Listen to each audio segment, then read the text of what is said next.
بەڵە چاوان باز لە تەوەری دووەمی ئەمڕۆی پرۆگرامەکەمانەکەین هەڵبەتی تەوەری کۆتاییە لەم تەوەرەمانە باز لە بڵاوکردنەوەی کتێبی شۆڕە سوارێک لە گزینگی مێژووە ئەکەین کە وەرگێڕانی بۆ کراوە ئەم کتێبە هەروەها باز لە گرنگی و باغدان با کەسایەتیە مێژوویەکانەکەین وەکەزانی کە لە هەرێمی کوردستانە بە خۆشحاڵی و چەندین نووسەرمان هەیە کە چەندین کتێبی باش و بەپێزیان بڵاو کردوێتوانێت کە سوودیان گەیاندۆ بە هەوڵاتیان لەگەڵەوەشدا وەرگێڕانیان بۆ کتێبەکان کردو بە هەماشەوە ئەم کتێبەژێکێکە لەو کتێبانی کە وەرگێڕانی بۆ کراوە لەلایەن زۆر بەڕێز قادر بیستانی کە بەڕێزیان نووسەر و وەرگێڕن و بە خۆشحاڵی و لا ستۆدیۆبانی کورسادنی وسەوە لەگەڵماندان کە قادر سڵاو لەبێت بانیت باش بەخێر بیت بەخێر بکە قادر سپاس بێەوە سڵاو جنابیشتان زۆر سپاس بۆ ئامادەبوونی باش دەکەین کاک قادر ئەگەر سەرەتا هەر لە باسی کتێبەکەەوە دەست پێ بکەین بە شێوەیەکی گشتی شۆڕە سوارێک لە گزینگی مێژوو دامە چی لە خۆی گرتووە و چۆن بیرتان لەوە کردەوە کە وەرگێڕانی بۆ بکەن سپاس لە ڕاستیە ئەم کەسایەتیە مەحموود دیارە هەر لە خۆیەوە نەهاتووە ئەمە بنەماڵەکەیان هەر دەسەڵاتدار و بەتوانا و خزمەتی ئەو وڵاتیان کردووە لە منتیقەی مەریوان ئەمە خۆیان خەڵکی ناوچەی مەریوانن یان کردووە ئەمە لە مێژووە کەمتر لەسەری نووسراوە کەسایەتێکی گەورەی مێژوویە هاوشانی مەحموودخانی دزڵی و سمایلخانی کشکاک و شێ مەحموود هەمڕەشی خان و ئەوانن یعنی ئەمە توانیویانە دوو قۆناغا ئەو وڵاتە من باسی شێکم قۆناغەکان دوای لە هاتووە سەرپەرشتی مەریوان بکەن هەم ئیداریەن هەم سەربازی لە منتیقەی مەریوان ئەم پیاوە کەسایەتێک بۆ نیشتمان پەروەر بۆ توانیوێتی خزمەت بە ئەو دانیشتوان و سنوورەکەش بکە ئاسایشی پاراستون خزمەتی کردوون هەندێک جار هەر خۆیان سەرپەرشتیان کردو و ئیداریان داوە هەندێک جاریش لەگەڵ دەوڵەتی مەرکەزی ئێرانیە کردویانە. بەڵێ مەحموودخانی کانیسانان کەسایەتێکی ڕۆژهەڵاتی کوردستانە و بەڕێستان باستان لێو کرد خەڵکی شاری مەریوانە کە لە سەردەمەکی خۆیدا پێگەیەکی دیاری هەبە هاوشەوی هەموو کەسایەتە سیاسەکانی کوردستان کە ڕۆڵی کاریگەریان هەبوو و خەباتە جیاوازانێکی لەو کاتەدا ئەو پارچەی کوردستان پێدا تێپەڕیوە جا دەمێت بۆ بینەرانمانی ڕوونکەیتەوە کە مەحموودخان لە چ سەردەمێکدا ژیاوە ڕۆڵی چی بووە لەو کاتەدا پێگەی چی بووە چۆن ڕاتاوەکو ئێستا ئەم کەسایەتیە وەکو کەسایەتێکی دیاری ڕۆژهەڵاتی کوردستان و شاری مەریوان بمێنێتەوە. ئەمە وەکو پێشتر باسم کرد ئەمە لە بنەماڵەکەیانەوە کاتی خۆی ئەمە حەیدەربەگی باپیریان کە ئێستا لە مەریوان ناساوان بە هەیەربەگیەکان بە هەیەربەگیەکان ناسراون پێشتر لە دەرەتفێ بووە ئەمان لە سەردەمی قاجاریەکان دەسەڵاتداری قاجاریەکان وەکو نوێنەری خۆیان نوێنەری مەریوان خەڵکی مەریوان قبوڵیان کردووە لە سەردەمی قاجاریەکانە بۆ مدەیەکی زۆر نوێنەر بوون بەڵام دوایی لە بۆهۆی ئەوەی کا کێشە و مەشاکیلیان لەگەڵ ئەوان دروست دەبێ و زۆر شت بەگویان ناکە بانگەکەن بۆ سنە ئەیگرن پاشان لایە بن هینیشیەکەن جەریمەشیەکەن دوایی کوڕەکەی دائنێن بە ناوی عەلیە بێ و پلەی خانی پێ ئەدەن ئەویش لەبەر حورمەتی باوکی دەگەڕێ ئەچێ بۆ کانیسانان دەرەتفێ بەجێ دێڵێ چێتە کانیسانان ئاوەدان ئەکاتەوە لەوێ خزمەت بە ئەو سنوورە ئەکات و ئەتوانێت دەسەڵاتی بنەماڵەکان لەوێ بمێنێتەوە. ئەم عەلیخانە لە 1970 زاینیە دیارە من هینەکان هەموویم کردێتەوە بە زاینی تاریخەکان بە شەمسی نووسراوە بە هەتاوی ئێرانی نووسراوە من دوایی کردومەتەوە بە زاینی لە 1970 ئەمرێ ئەو کاتە مەحموودخان کە خۆی لە ساڵی 1970 لەدایکە بێ مەحموودخانی کانیسانان لەوێ کەسێکی پێگەیشتووە بێ سەر و 20 ساڵ و ئەوانە ئەبێ ئیتر ئوموری بنەماڵەکانە گرێتە دەست خۆیان هەڵیەبژێرن ئەیکەن وەکو سەرپەرشتیاری بنەماڵی هەیەربەگیەکان لەوێ مەحموودخان دەسەڵاتیە بێ و ئەوە بێت مەحموودخان بۆ خۆی کەسێکی بەتوانە نیشتمان پەروەر و ئەوانە بێ هەتا وای لێ دێت ئیتر دەسەڵات لەگەڵ شوێنەکانی ترا جار ڕوبەڕووی کێشە و مەشاکیل ژەبێتەوە لە شەڕی یەکەمی جیهانیە لەبەرەوەی کە بنەماڵێکی دیار و ناسراو بن عوسمانیەکان نوێنەریان ئەچێتە ئێران لەوێ دێن کۆ بنەوە هەرچی شێخ و ئاغا و مەلا و عەشرەت و کەسایەتیە دیاروانە کۆکەنەوە لە ماڵی مەحموودخانە لە ماڵی مەحموودخان لەوێ کۆ بنەوە چی بکەن بەرەنگاری ڕووس ببنەوە و کاتە شەڕ یەکەمی جیهانیە بێ بەیدی هاوپەیمانان و ئەوانی تر کە ئەڵمانیا و ئەوانە ئەبن لەگەڵ عوسمانیەکانە ئەمان شەڕەکە گەورە ئەبێ ئەمان دێن لەوێ هەمە و هەڵەبژێرن هەم فەرەچخانی برای ئەکەنا مەسئولی لێپسراوی سەربازی هێزەکەی مەحموودخان شەڕی ڕووس ئەکەن ڕووس ئەشکێنن لە نزیک بینی مەریوان و سنا ئێشکێنن و دەستکەوتێکی زۆر باشیشانە بێ یعنی ئەمە دیسان پێگەی ماڵی مەحموودخان دەرەخا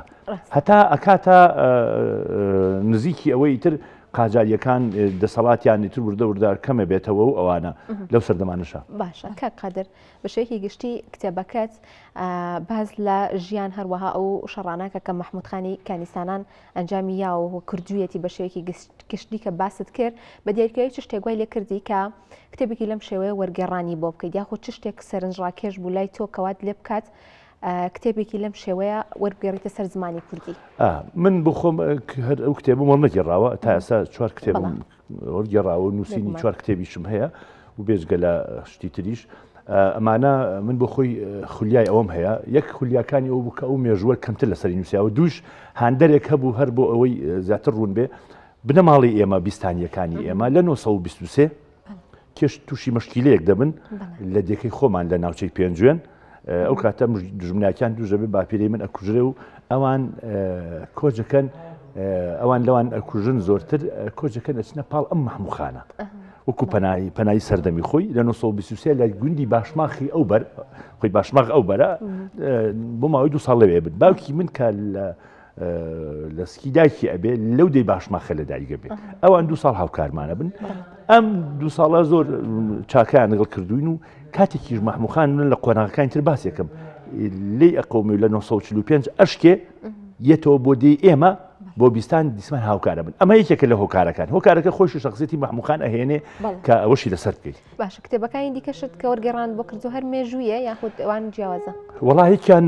بە تقریبان هەر مێژووی زۆرە یەکیان گەشتەکەی ماجەلانە یەکیان دووسە دەبێت دەنگیە ئەوە هینی دکتۆر حسێن زەڕونکو بە باسی 200 ساڵ مێژووی ئێرانەکە لە سەردەمی سوپای ئیسلام کە 200 ساڵ حکومڕانی ئێران بۆ تا ئازادبوونی ئێران خۆیان ئەوەم کردووە ئەمەش کتێبێکی ترمە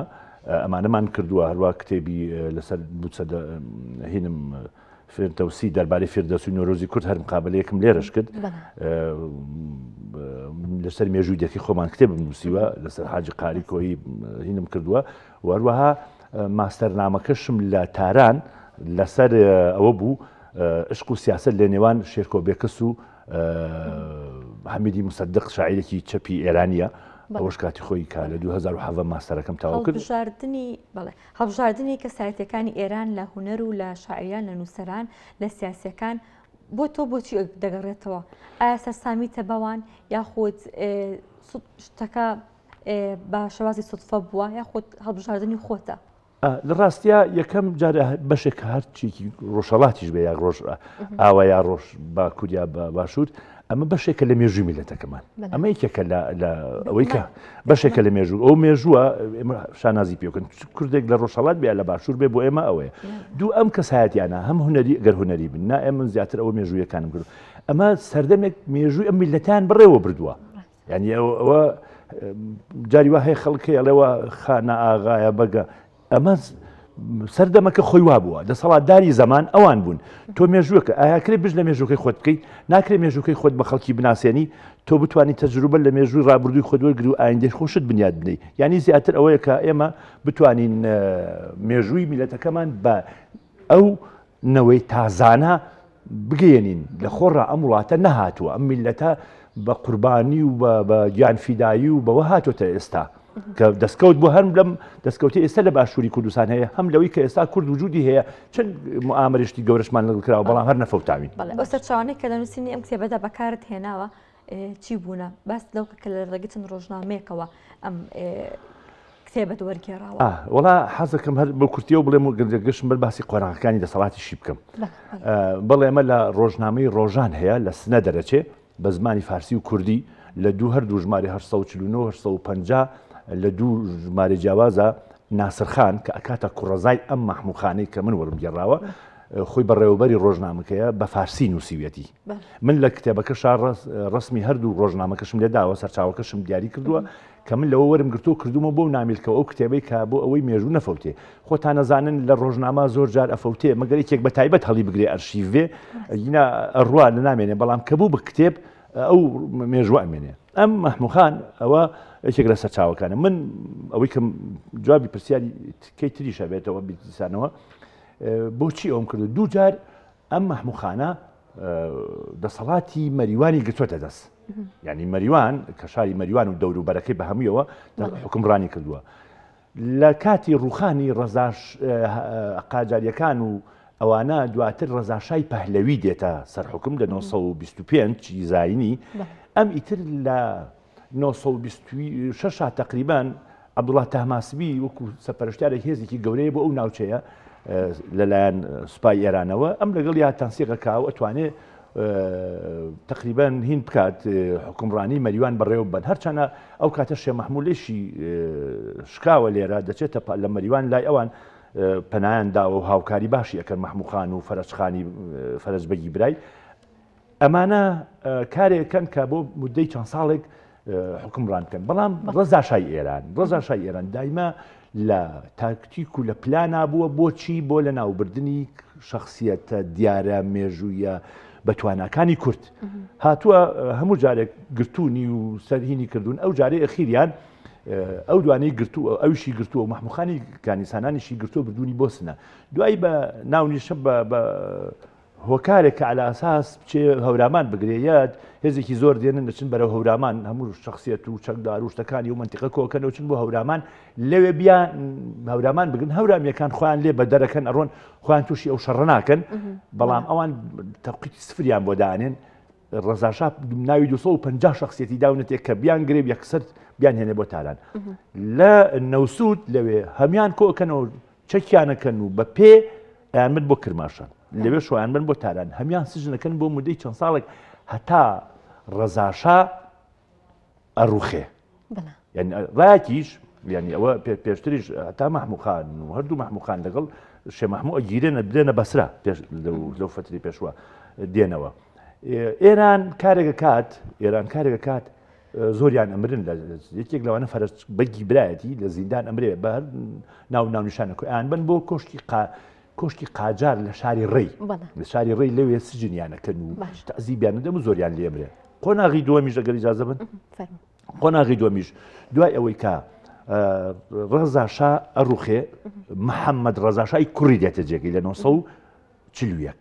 1940 زاینی دیسانەوە ئەبێتە هەرجومەرج و هەموو خەڵک دەسەڵات بەسەر شارە کوردستانیەکان و شوێنەکانەگرێ وەکو ڕاپەڕینێکی لێدێ لەوە ئەمانش دەسەڵات بەسەر مەریوان ئاگرن و مەحموودخان دێتەوە بۆ دیسانەوە تەشکیلە ئەکەن و ئیدارە ئەکەن و مەریوان بەڕێوە ئەبا لەگەڵ هینی ئێرانە هەم بە تەنیا هەم لەگەڵ ئەوانە دوای ئەوان بیانیان پێگرن وردە دیسانەوە کێشان بۆ دروست دەبێ و لە تا 1945 ئەم دەسەڵاتە بەردەوام بێ لە 1945 شەڕیان بۆ دروست دەبێ ئەشتێ ڕۆکاتە کوردستانی عێراق باشە کاک قادر بەڕستنەوەکو نووسەر هەروە وەرگێڕەوەک ئاماژەم پێکرد لە سەرەتا پرۆگرامەکەەوە کە بشێکی زۆر نووسەرمان هەیە لە هەرێمی کوردستانە کە کتێبی زۆر باشیان هەیە وەرگێڕانیشان بۆ کتێبەکان کردووە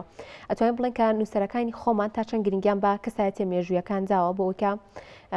زانیاری تاو بن بە جیلەکانی بۆ نەوەکانی ئێستامان و تا چەند کار لەسەر کتێبە مێژوویەکان کراوە وەرگێڕانیان بۆ کراوە یاخود ئەو بێت کە نووسەرەکە خۆی کردبێت یاخۆ وەرگێڕانی بۆ کردبێت بە ماشێوە وەرگێڕانی کتێبە مێژوویەکان تا چەند ئاسانە وەرگێڕان من لە جاریوای خۆم هەم نووسیومە هەم وەرژم گێڕاوە بڵێ وەرگێڕان تۆزێک زەحمەتی زۆرترە زەحمەتەکە چییە تۆ بە نیەتی خۆت ناینووسی خۆت ناگەڕێ بۆ هەدەفە ڕاستە ئەگەر باوەڕت پێی نەبێ ئەو کتێبە وەرناگیری ئەو سەرچاو مێژوێن بەڵام تۆ بێ پابندبی بەو دەقانی کە دانراوە پابندبی بەوە ئەمجا تۆ تەرجمەش کاتێکە ئەەکەی وەرگێڕانش کاتی ئەکاکەی مەرج نییە تۆ بێ حرفیەن تەرجمەی بکەیت تۆ ئەبێ بی کوردێنی لە هەمان ئەوە تۆزێک زەحمەتیە دوو ئەو بەڵێ لەم سنوورەی ئێمە من پێم وایە زۆر لە نووسەرەکانیشمان دەوری زۆریان هەبووە لە وەرگێڕان لە کتێبی مێژوویەکان تەسیری باشیشان هەبووە ئەمجا مەحموودخانیش ئیجازە بدەن مەحموودخان کە ئەشتێ لە 1945 لە بەرامبەر بە ئێران ڕوئەکا بە تەنیا دێتە گوندی بیستان دیارەکە و گوندەی باو باپیری منە من بۆ خۆم لەوێ زادەی ئەوێم بۆ ماوەی 2 مانگ لەوێ داڵدەی ئەدەن هەرچەنە عێراق ئێران داوە بە کورتی عێراق داوا لە ئێرانەکە بیان گرن پۆلیس دێ بەڵام خەڵکی لا ئێمە نایان بەدەستەوە لەوێ بەفێی بەرنمەیەک ئافاتی بۆ وەرەگرن لە ئێرانە لای سەرهەنگ ئاسەف ئەیان بنەوە بۆ دیۆ کە سوکاری ئێمە تا سنووری ساوجی مەریوان ئەیان بن بەڵام لەوێش دوای ئەوان درۆیان لەگەڵ دەکەن ئەیبەنە تاران و لەوێ ئەیبەنە زیندان و لە 1946 لە زیندان دەمرێ محموخان دیارە درۆی لەگەڵ دەکەن بە ئافاتی وعدەی بنەوە بەڵام هەمووی درۆی لەگەڵ دەکەن دوای ئەوەش کە کوڕ و کەسوکارەکەی ناڵن هەم پرسێش بۆ دابنێن ئەوانش پەیوەندیەکەن بە کۆماری مەهاباتەوە و هەتا کۆمارە ڕوخێ و ئەم بنەماڵەیەکی شۆڕ بنەماڵێکی نیشتمان پەروەر بەتوانە توانیوانە خزمەت بەو سنوورە بکەن و هەتا مابوون